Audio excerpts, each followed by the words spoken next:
Isa sa mga hinahangaan ngayon sa social media ay si Andy Eigenman, ngunit lingid sa kaalaman ng iba, dumaan siya sa mabigat na pagsubok sa kalusugan, partikular sa kanyang mental at emosyonal na kalagayan. Matapos niyang isilang ang kanyang panganay na anak na si Ellie, inamin ni Andy na nakaranas siya ng postpartum depression.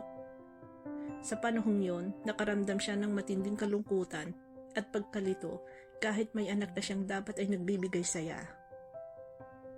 Nahirapan siyang tanggapin ang mga pagbabagong pisikal at emosyonal sa kanyang katawan at kasabay pa nito ang mga personal na isyong pinagdadaanan niya sa showbiz at sa kanyang relasyon.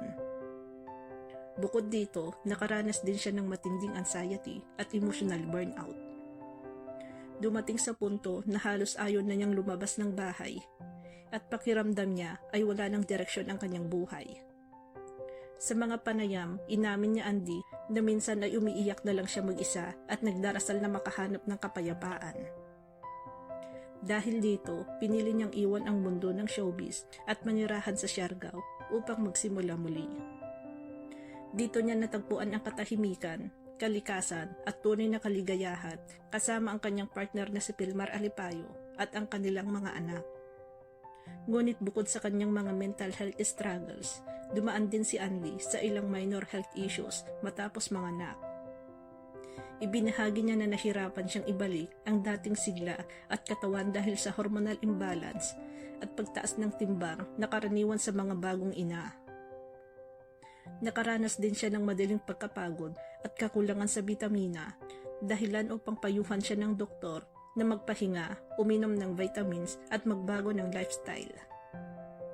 Bilang naninirahan sa isla, minsan din siyang nakaranas ng sunburn, skin irritation at mga simpleng infection dahil sa araw at alon, pero nanatili siyang matatag at positibo. Sa halip na magreklamo, itinuring niya itong bahagi ng simpleng buhay na pinili niya sa Siargao.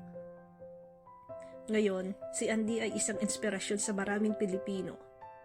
Sa kabila ng pinagdaanan niyang depression, anxiety at mga pagbabago sa katawan, pinatunayan niyang walang sakit na hindi malalampasan kung may tapang at pananampalataya. Maraming netizens at kapwa-artista ang humanga sa kanyang lakas ng loob at sa desisyon niyang unahin ang kalusugan at pamilya kaysa sa kasikatan. Maging ang kanyang pamilya ay buong pusong sumuporta sa kanya, proud sa pagiging matatag niyang ina at babae. Sa huli, naging simbolo si Andy Eigenman ng pagbangon, katatagan at pagpili ng kapayapaan kaysa sa ingay ng mundo. Isang paalala na kahit ang mga artista dumadaan din sa mabibigat na laban at sa dulo, mahalaga pa rin ang kalusugan, kapayapaan ng isip at pagmamahal ng pamilya.